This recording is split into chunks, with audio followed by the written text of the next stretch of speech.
क्षणोक्षणी हाची करावा विचार, तरावया पार भव सिंधू. नाशिवंत देह जाणार सकळ, आयुष्य खातो काळ सावधान. संत समागमी धरावी आवडी, करावी तातडी परमार्थाचे. नाशिवंत देह जाणार सकळ, आयुष्य खातो काळ सावधान. तुका म्हणी लोकीच्या व्यवहार, नका डोळे धुरे भरून राहू. नाशिवंत देह जाणार सकळ, आयुष्य खातो काळ सावधान. जन्माद्यसे तन्मयादि तर्तश्चाति शुभिज्ञस्वरा, तेनि ब्रह्महृदायादि कवि मुह्यन्त्यत् सूर्यः. तेजोवारि मृदां यथा विनियत्रत्रे सर्गो मर्षा, धाम्ना स्वेन सदा निरस्तग्भकं सत्यं परं धीमहि. महायोगपीठे तटे भीमरथ्या, वरं पुण्डरीकाय दातु मनीन्द्रे.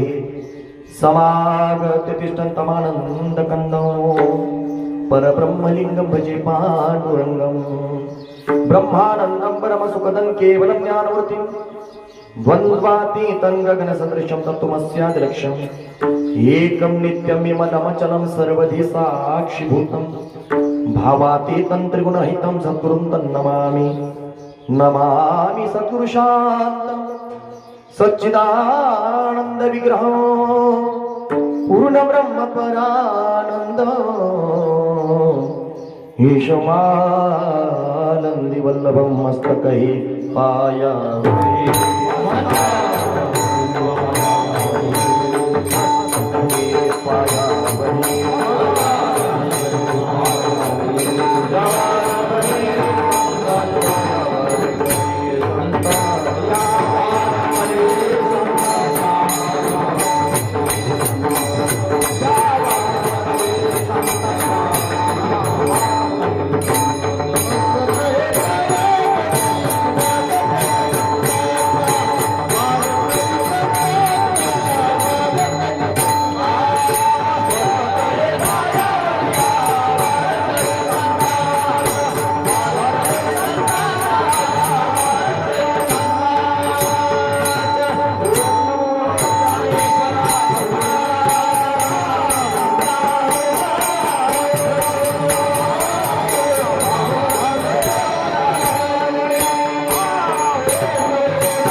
ज्ञानेश्वरा करुणा करा दयाळा, तुमचा अनुग्रह लाधलो पावन झालो चराचरी. श्रींचा सदावास गोदा तिरासी, गोंदेश्वराच्या गोविंदपुरीशी.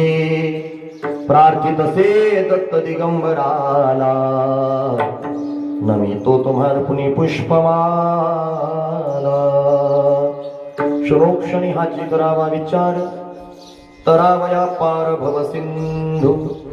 नाशिवंत देह जाणार सकळ, आयुष्य खातो काळ सावधान. प्रस्तुत प्राप्त प्रसंगी चिंतन रूपी सेवेकरिता तो घेतलेला अभंग, वैराग्याचे मूर्तिमंत पुतळे श्रीमंत संत जगद्गुरु श्री तुकोबराया.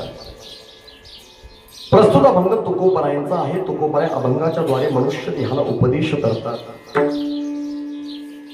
आणि मनुष्य देहाला उपदेश करत असताना सांगतात की जर तुम्ही इथे जन्माला आलात, पवित्र मानव तनु तुम्हाला प्राप्त झाली आहे, अनंत जन्म त्या ठिकाणी इतर योनीत घेऊन पवित्र मानव योनीत तुम्ही आलात, तर देवाने भगवंताने तुम्हाला सतसत विवेक बुद्धी दिली. ती कशासाठी? विचार करण्यासाठी. आणि म्हणून अनेकही ज्ञान नाही कोठे. इतर योनीमध्ये, इतर खाणीमध्ये जे ज्ञान नाहीये ते मनुष्य योनीला भगवंताने एक गिफ्ट म्हणून दिलंय. त्या ज्ञानाच्या आधारे तुम्ही सतसत विवेक बुद्धीचा वापर करून विचार करा.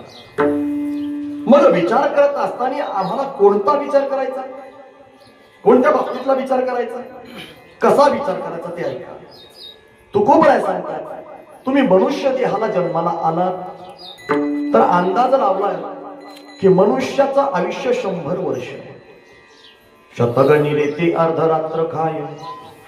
मग या संबंध 100 वर्षाचा विचार करावा का? तुकोबर म्हणतात नका विचार करू. त्याच्यानंतर एका वर्षाचा विचार करावा का? नाही. एका वर्षामध्ये 12 महिने असतात, त्या 12 महिन्याचा विचार करायचा का? नाही. 12 महिन्यामध्ये एका महिन्यात 30 दिवस असतात, त्या 30 दिवसाचा विचार करायचा का? नाही. मग दिवसामध्ये 24 तास असतात, ते 24 तास करायचं सांगतात का? नाही. 24 तासामध्ये 1 तास, त्याला 60 मिनिट असतात त्याच्यामध्ये. मग या 60 मिनिटाचा विचार करायचा सांगतात का? नाही. चला, मग 1 मिनिटाचा विचार करायचा सांगतात का? नाही. ऐका, एक क्षण सांगितला आणि या एका क्षणाचा विचार तुम्ही करा. 1 मिनिटामध्ये 60 सेकंद असतात आणि 1 सेकंद जर पूर्ण व्हायला कमीत कमी 3 क्षण लागतात. तर मग तुम्ही 1 सेकंदाचाही विचार करू नका, तर क्षणोक्षणी हाची करावा विचार. आपल्याला सगळ्यात मोठा असणारा सागर तरुण जायचंय. मग तुम्ही म्हणताल महाराज तो अंदमान निकोबारचा सागर, अरबी समुद्र, पॅसिफिक, हिंदी महासागर, मग असे सप्त समुद्र ओलांडून जावं लागेल का? हा विचार करायचा सांगतात का? एक लक्षात ठेवा, जो भवसागर सर्वसामान्याला तरुण जाता येत नाही आणि देवाला सुद्धा तरुण जाता येत नाही, म्हणून ब्रह्मादिका पार नुलंघवे सामर्थ्य. ब्रह्मदेवा सारख्यांना सुद्धा हा असणारा भवसागर तरुण जाता येत नाहीये. स्वर्गातल्या देवाला सुद्धा हा भवसागर तरुण जाता येत नाहीये. तो तरुण जाता येतो फक्त मनुष्य देहाला आल्यानंतरच. आणि म्हणून हा तरुण जाण्याचा विचार करा. भवनाम इति संसार, हा प्रपंच, हा संसार म्हणजे एक प्रकारचा भवसागर आहे. आपल्याला याच्यातून पोहून कसं पहिलं तीराला जाता येईल हा विचार अगोदर व्हायला पाहिजे. आपण नाहक नाही त्या गोष्टीचा जर त्रास करून घेत असलो आणि विचार जर करत असतो तर त्या गोष्टीला किंमत या पारमार्थिक असणाऱ्या क्षेत्रामध्ये अजिबात नाहीये. तुम्ही जर जेवढा विचार करताल, एवढा मानसिक ताण घेताल प्रत्येक गोष्टीचा प्रपंचातला, तर हा तुमच्या पुरता मर्यादित राहिलेला आहे. त्याचा त्रास तुमच्या शरीराला आहे, जीवाला नाहीये. तुम्ही मानसिक डिप्रेशन मध्ये जाता, विचार करताल, अतिविचार करताल, तर कधीतरी तुम्हाला दवाखान्यात ऍडमिट व्हावं लागेल आणि त्याच्या माध्यमातून डॉक्टर तुम्हाला 2 गोळ्या देतील. त्या गोळ्या तुम्हाला घ्याव्या लागतील. त्याचा जीवाला त्रास नाहीये, देहाला त्रास आहे. जास्त गोळ्या खाल्ल्या किडनी खराब होते. मेडिकल जास्त घेतलं तर अनेक असणारे अपाय या शरीराला होतात. कशामुळे? जर तुम्ही प्रापंचिक स्वरूपाचा विचार जर करत असताल तर त्याचा अपाय शरीराला होतोय, त्याचा अपाय इंद्रियावर होतोय. पण जर तुम्ही प्रापंचिक पारमार्थिक स्वरूपाचा विचार जर केला की आपण जन्माला आलो कशासाठी, बरं याच्या अगोदर आम्ही कुठून आलो हा विचार करा. बरं इथं कशासाठी आलो हा विचार करा. बरं इथं काय येऊन करायचं काय हा विचार करा. आणि ते काहीतरी चांगलं करून आम्हाला पुढे जायचंय कुठे हा विचार करा. तुकोबर हे सांगतात, क्षणोक्षणी हाची करावा विचार, करावया पार भव सिंधू. आम्हाला विचार करायचा आहे प्रत्येक गोष्टीचा. सर्वसामान्य माणसं प्रत्येक गोष्टीचा विचार करतोय. आज सकाळी खायचंय काय हा सुद्धा विचार आहे. दुपारच्या जेवणात काय बनवायचं हा सुद्धा विचार आहे. संध्याकाळी आपल्याला कोणता प्रोग्राम ठेवायचा हा पण विचार आहे. अरे 2 महिने घरामध्ये काहीतरी एखादं चांगलं काम करायचं असेल तर त्याचा सुद्धा अगोदरच विचार चालू असतो 2-4 महिन्यापासून. घरात वास्तुशांती असेल तर 4 महिन्यापासून तयारी, तोच विचार डोक्यामध्ये, कशी करायची, काय करायची, किती पाहुणे बोलायचे, साडी द्यायची का पंचपाळ द्यायचं का चौरंग द्यायचा का त्यांना गिफ्ट म्हणून काय द्यायचं हा सुद्धा विचार आहे ना. म्हणजे एखाद्या गोष्टीचा जर एखादा कार्यक्रम जर आपल्याला घ्यायचा असेल, एखादं कार्य करायचं असेल तर त्याचा सुद्धा विचार आम्ही 2-4 महिने अगोदर पासून करतो. पण एक लक्षात ठेवा, ज्या गोष्टीचा खरा विचार आपल्याला करायचा आहे तो विचार आपण करत नाही. आणि म्हणून तुकोबराने उपदेश केला, ह्या अज्ञानी पामर जीवाला, अरे बद्ध झालेल्या जीवा, अरे अनंत जन्म भोगून, अनेक यातना भोगून तू इथे आलास. आणि या पवित्र मानव तरुणा आल्यानंतर नाही का फक्त एकच मनुष्य देह असं साधन आहे जे तरुण जाण्याचं आहे. इतर योनीमध्ये तरुण जाता येत नाहीये. कधी कुत्र्याने भजन केलेलं पाहिलं का? नाही, अशी गल्लीतले 4-5 कुत्रे एका ठिकाणी आले मारुतीच्या मंदिरापाशी. म्हणले काय गावात टाळच वाजायला तयार नाही. म्हणले एवढे भजने असून एक गावात नाही. मग सगळे पैशाच्या मागे लागले. आपणच भजन. मग असे 4-5 गल्लीतले कुत्रे एका जागेवर आले आणि त्यांनी भजन चालू केलं. असं कधी पाहिलं का तुम्ही? नाही. अहो, एखादी जनावर शेतातली कामं करणारी जनावर कधी एका ठिकाणी आली. ते म्हणले अरे मारुतीचं एवढं सुंदर मंदिर बांधलं, एक दर्शनाला जात नाही. आपण 12 महिन्याला पोळ्याला जातो म्हणले, आता रोज दर्शनाला जायचं. अशी कधी बैल गाई म्हणली का? नाही. अरे तुम्ही कोणत्याही पशुधिकाचा प्राण्यांचा विचार जर केला तर त्यांच्यामध्ये ते ज्ञानच नाही विचार करण्याचं की आपण परमार्थ करावा. हो, अरे तर आम्हाला सुख दुःख सगळ्या काही गोष्टी आम्हाला समजतात. अहो, पायात चप्पल कोणती घालायची ते सुद्धा आम्ही विचार करतो. पिंपळगावला जा, अहो एक चप्पल 100 रुपयाची घ्यायची जरी म्हणलं स्लीपर चप्पल तर 4 दुकानं फिरत घरी. विचार करेल किती दिवस टिकेल. लाखाणी बघेल, पॅरागॉन बघेल, ही बघेल, ती बघेल. अहो 100 रुपयाची चप्पल घ्यायची म्हणलं तर 4 दुकानं फिरतो, दुपार घालतो त्याच्यामध्ये. 100 रुपयाची चप्पल हो किती चलेल, किती टिकेल हा विचार माणूस करतो. पुढचा विचार, अरे आज आणि उद्या कीर्तनाला चोरी लिहिलं तर काय गॅरंटी. पण तरी सुद्धा माणूस त्या चपलेचा विचार करतोय.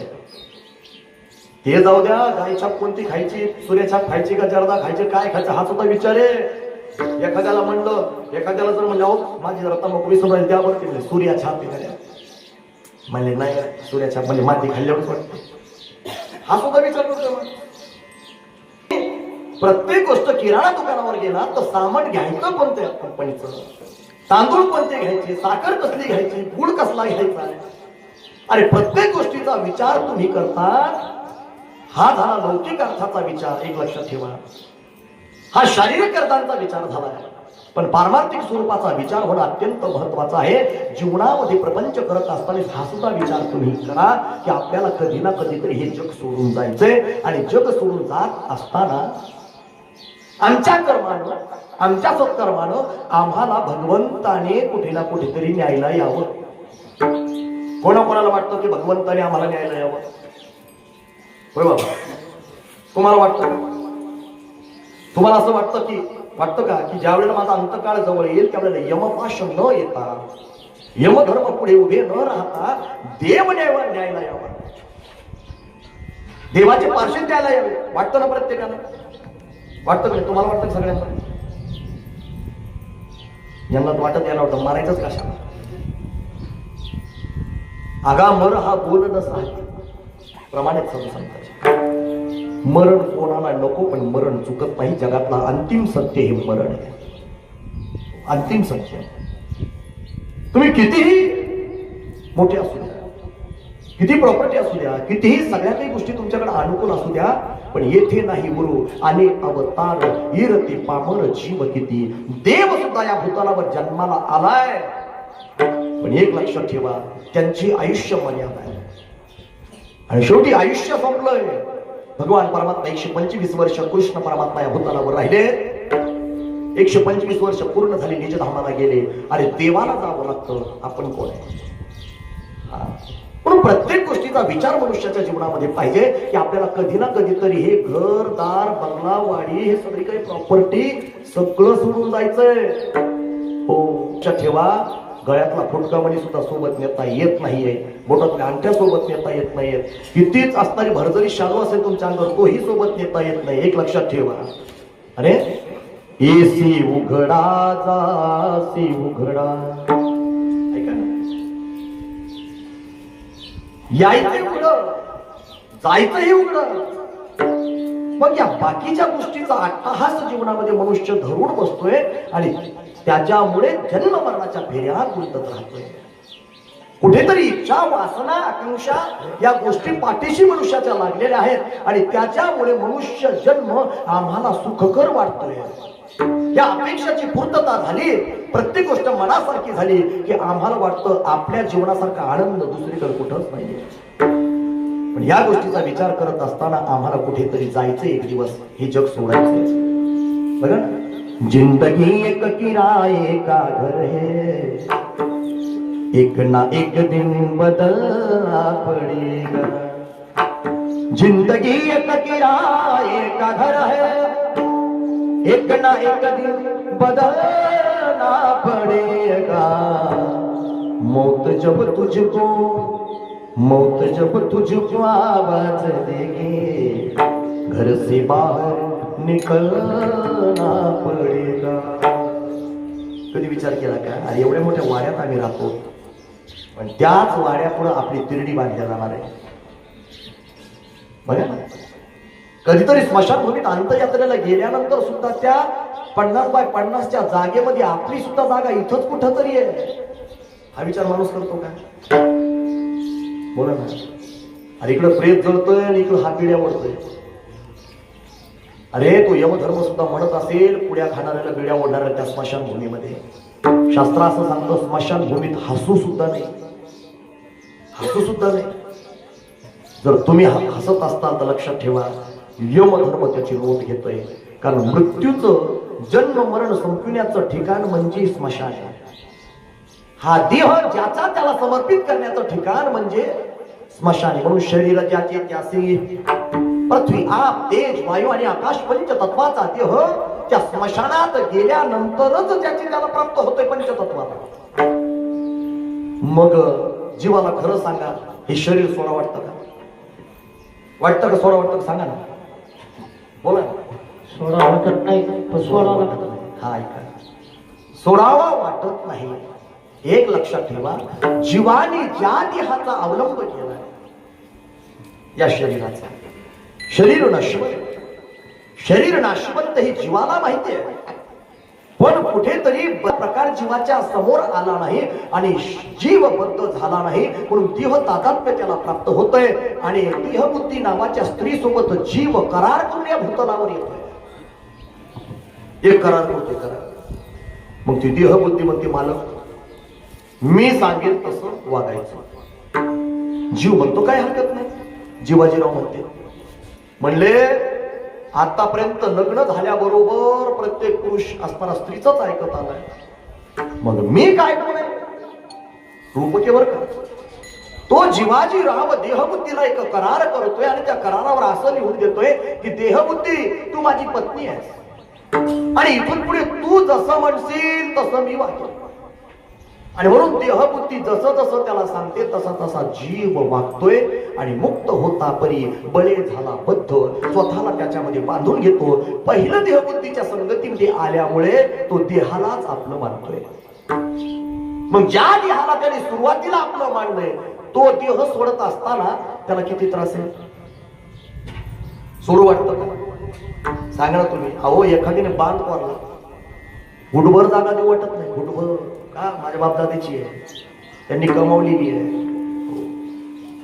एखाद्याने अतिक्रमण केलंय, लक्षात ठेवा, नाही जागा देऊ वाटत का? अरे आपली प्रॉपर्टी आहे. अरे जर तुम्ही कष्टाने कमवलेली गोष्ट जर एखाद्याला द्यावीशी नाही वाटत तुम्हाला, तर जीवाला अनंत जन्माने भेटलेला हा मनुष्य देह त्याला सोडा कसा वाटेल? ही पण प्रॉपर्टीचे ना. नरदेह निधान लागले हाती. निधान ठेवाय ना. गुप्त धनाला निधान म्हटलं जातंय. निधान आणले पंढरी हे, धन्य पुंडलिका बहुबली केले. निधान म्हणजे ठेवाय, एक प्रकारचं धन आहे, गुप्त धन आहे. आणि निधानासारखा हा देह आपल्याला मिळालाय. उत्तम सार उत्तम गती, चांगलं निधान आलंय.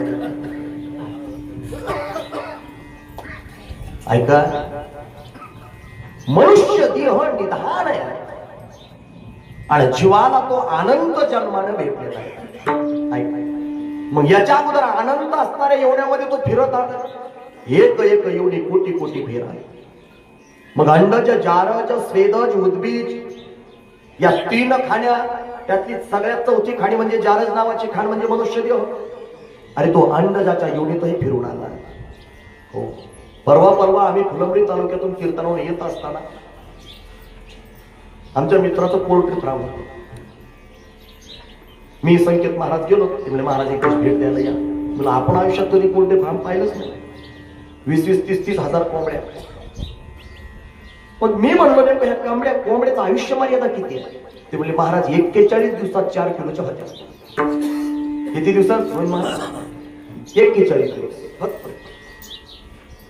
41 दिवसामध्ये हॅचरीज कंपनीमधून ज्या वेळेला ते पिलं तो विकत आणतोय, तिथून पुढं अवघ्या 1 महिन्यात म्हणजे 10 दिवसाच्या अगोदर कालावधी तो गेला आणि इकडं 30-31 दिवस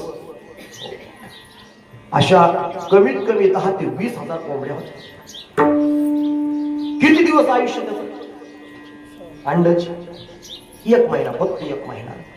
आता एक लक्षात ठेवा, एका पोल्ट्री फार्म मध्ये 50-50 हजार कोंबडी असेल तर या भारत देशामध्ये किती कोंबडी असतील? किती पोल्ट्री फार्म असतील? मग तुम्ही सांगा, 41 दिवसामध्ये 1 कोंबडी मरते, तर तसा सबंध भारतामध्ये अशा किती नाही कोटीनं कोंबड्या असतील. ती खाण कोणती आहे? अंड. मग या जीवाला त्या कोंबडीचा देह धारण करून तिथं जावं लागतं, 41 दिवसात मारावंच लागतं आणि 41 दिवसात मेलं की पुन्हा दुसरं देह. ही अंडच म्हणजे अंड्यापासून निर्माण होणारी जीव. उद्भिज सगळ्यात असणारी कष्टप्रद जर योनी म्हटलं तर उद्भिजाची. एखादा जीव जर वृक्षाच्या योनीला जन्माला आला तर त्याला सुटकाच नाही. लोक 5-5, 10-10 हजार वर्षाची झाडे त्याला मुक्तच नाही. जर कोणी तोडलं, तणनाशक मारलं तरच मुक्तता आहे त्याला. कोणी जाळलं तरच मुक्तता आहे, नाही तर नाही.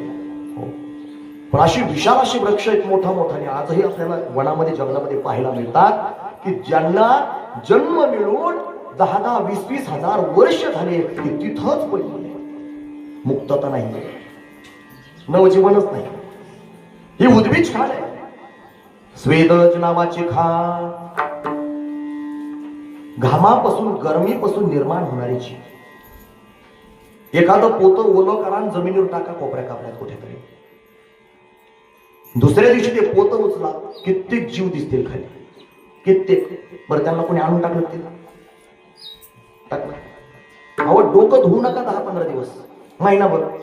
महिला मंडळ शॅम्पूच लावायचा नाही, विचरायचं सुद्धा नाही. तसंच ठेवा, काळवा सुद्धा लावायचं नाही. आपोआप डोक्यात उवा होते. बरं का? लक्षात ठेवा. कशामुळे होते? स्वेदच खाण, घामापासून. मग असे अनंत जीव आहेत जे जीव आपल्याला डोळ्याला दिसत सुद्धा नाही. ही खाण म्हणजे असणारी स्वेदज नावाची खाण. शेतामध्ये ज्या वेळेला तुम्ही शेती करत असताना जैविक खताचा वापर करतो. आता रासायनिक खताचा वापर का करू नका म्हणतात? कारण की शेतातले जेवढे जीवाणू आहेत हे मरण पावतात आणि मरण पावल्यामुळे उत्पादनात तोटा येतो. म्हणून कंपोस्ट खत, गावरान खत, सेंद्रिय शेतीकडे चला. हे कशामुळे? कारण की शेतातलं सेंद्रिय कर्म वाढलं पाहिजे. म्हणजे जीवाणूची संख्या वाढली की जमीन भुसभुशीत होते, गांडुळाचं प्रमाण वाढलं, जमीन भुसभुशीत होते आणि त्याच्यातून उत्पादन वाढतं, पांढऱ्या मुळीची वाढ होते आणि मुळं असणाऱ्या त्या ठिकाणी चांगली जर असणारी उपजली निर्माण जर झाली तर पीक चांगले येत आहे. म्हणून ह्युमिक ऍसिड सोडावं लागतं. हे एक चांगला शेतकरीवर. म्हणजे शास्त्रज्ञाचं सुद्धा असं सांगणं येतंय की तुम्ही शेतामध्ये जास्तीत जास्त सेंद्रिय कर्म वाढवा. म्हणजे सेंद्रिय कर्म वाढणं म्हणजे काय? जीवाणूची संख्या वाढणं. अशी तुमच्या शेतामध्ये कोटीनं जीवाणू आहे, कोटीनं. फवारणी करत असताना असे कोटीनं जीव तुमच्या कापसाच्या झाडावर आहेत. मग हे कधीतरी माणसं होते याची जाण ठेवा. या शेतातले जे जमिनीतले जीवाणू आहेत हे पण कधीतरी माणसं होते, हे लक्षात ठेवा. पोल्ट्री फार्म मध्ये ज्या कोंबड्या कापल्या जातात, वाढविल्या जातात, ते सुद्धा कधीतरी माणसं होते, हे लक्षात ठेवा. ज्याच्या गळ्यामध्ये आम्ही जूट टाकतो आणि शेतामध्ये आऊत आणतो, अरे तो बैल सुद्धा कधीतरी मानव योनीला आलेलाच होता, हे लक्षात ठेवा. आपल्या दारातलं पुत्र कधीतरी माणसाच्या जन्माला गेलेलंच होतं, हे लक्षात ठेवा. पायामध्ये घोटाळणारी असणारी मांजर सुद्धा ही सुद्धा माणसाच्या जन्माला गेलेलीच होती, हे सुद्धा अगोदर लक्षात ठेवा. त्यांना त्याची जाण नाहीये. वाघाला पाप पुण्य नाहीये, त्याने गाय जरी मारली तरी त्याला काय घेणं देणं पाप पुण्य. हा, कुत्र्याने मांजरीने पाप केलं तर त्याला त्याच्याशी काही घेणं देणं नाही, कारण त्याला ते ज्ञानच नाही. तुम्हाला सतत विवेक बुद्धी मिळालेली ना, भगवंताने विशेषाचं गिफ्ट तुम्हाला दिलंय ना, तर तो विचार करा या बाकीच्या एवढ्याकडे बघून, अरे आपण सुद्धा या सगळ्या एवढ्या फिरून इथं आलेलो आहे. कधीतरी तुम्ही कुत्र्याच्या जन्माला गेलेला असाल, कधी मांजराच्या जन्माला, कधी डुकराच्या जन्माला, कधी बैलाच्या जन्माला, कधी जीवाणूच्या जन्माला, कधी कोंबड्याच्या जन्माला. अरे एवढे जन्म भोगवून आपण इथं आलेलो आहे. एकाएकी मनुष्याने तुम्हाला निर्माण केलं देवाने, तुम्हाला लगेच खाली पाठवलं असं नाहीच, हे शक्यच नाही. देवाने सांगितलं आता तुम्ही काय करा, हे बघा तुम्हाला जन्माला घातलंय आणि पहिला माणसाचा जन्म तुम्हाला देतो, शक्यच नाही. हो, तर अनंत जन्म फिरून फिरून तुम्ही पवित्र मानव देहाला आलात असती. जायते वर्धती विरणवते अपेक्षिती नश्यती, 6 विकार देहाला भगवंतांनी दिले. आईच्या उदरातील वाढणं, जन्म घेणं, जायते वर्धते विरणवते तारुण्यपण, अपेक्षिती वृद्धापकाळ, नश्यती मरण, हे 6 विकार या देहाला लागलेले आहेत. या गोष्टीचा विचार करा. तारुण्य पण चांगलं होतं. एक काळ असा होता बाबा की ज्या वेळेला आम्ही डोक्यावर हात फिरावा तर केसात मोठं गुतत होते. आता हात फिरला तर बोटाला केस लागला, अवस्था झाली. एक एक गोष्ट सोडत चालली आम्हाला, एक एक गोष्टीचं परिवर्तन होत राहिले, एवढं लक्षात ठेवा. अरे बालपणी तुम्हाला 10 किलोमीटर वरली असणारी एखादी गोष्ट वस्तू दिसत होती, आज 100 फुटावरली दिसताना म्हणून चष्मा घालायची वेळ आली. ही पण गोष्ट सोडून चालली. आम्ही तारुण्यपणामध्ये 50 किलोमीटर चालू शकत होतो, पण वृद्धापकाळामध्ये मारुतीच्या मंदिरापर्यंत सुद्धा जाऊ शकत नाही. ही सुद्धा गोष्ट सोडून चालली आहे. हो, 1 क्विंटलचा पोता आम्ही उचलत होतो तर माडीवर नेत होतो, आज 10 किलो उचलायला बेजार होतो. एक एक गोष्ट आम्हाला सोडून चालली. आमची शक्ती ही सगळ्या काही गोष्टी निघून चालल्या. हा विचार कधी करायचा? अरे या गोष्टी आम्हाला एक एक सोडत जात असताना अरे आमचं आयुष्यही आम्हाला सोडत चाललेलं आहे, हा सुद्धा विचार करायलाच पाहिजे. आयुष्य जाता अरे पहा